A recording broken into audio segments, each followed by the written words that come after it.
Hi everyone, this is a brief tutorial about how to use Fathom to go ahead and do calculations that you would otherwise be doing by your calculator, especially in the case where the calculations are repetitive, meaning you do the same calculations for each set of data that you take.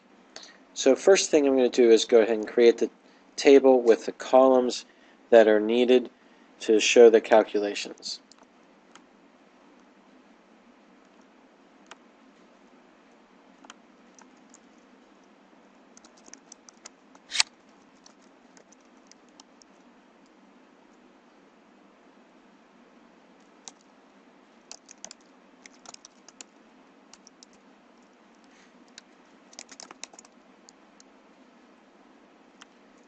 I'm going to enter in the data that I have for the couple items here.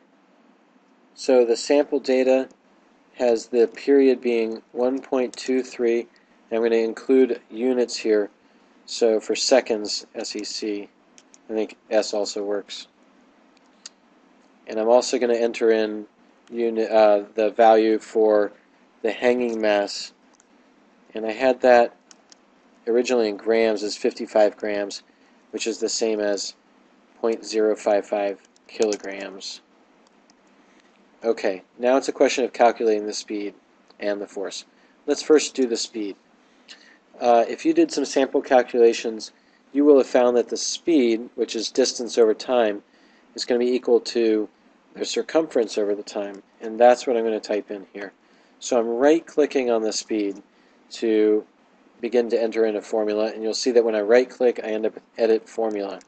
On a Mac, you'll need to find the correct combination. It might be the Apple and then click, or Control and then click. I can't remember exactly. Edit Formula, and now we're going to type in the speed. Okay, so the speed is equal to, I know that I'm going to want to have a fraction, so I'm going to hit divided by first, and then come up and click in the numerator. It's going to be 2 times, you can type in the letters pi, and then when you hit times again, it converts it over to pi. And then the radius. And the radius that I had was 0.153 meters. And I type in the unit.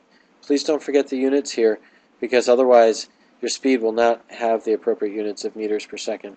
So I've typed in m for meters, and you can see it's in green, so you know it's recognized it as a unit. So that's 2 times pi times the radius divided by, and then the period. The period's going to be different for each data set. And so I want to type in, instead of typing in 1.23 seconds, I want to say divided by the period. And here under attributes, it has period, since it already recognizes period as one of the column headings. Click OK, and my first calculation is done for me. I now need to do the same for force. So that will be Edit Formula, and for the force, that was equivalent to the force of gravity of the hanging mass, which then became the tension in the other string. So this is the hanging mass, which you can either type in or you'll see is under the attributes, times 9.8 meters per second. And then here use the caret, okay, for raised to squared. So you'll have meters per second squared. Or vice versa, you probably also know that this is newtons per kilogram. Okay, so that should do the calculation for us, and we end up with a force which is in newtons. I hope that's been helpful, and the next step for you will be to enter in your actual data into your table and then to graph it. Thank you so much. Bye.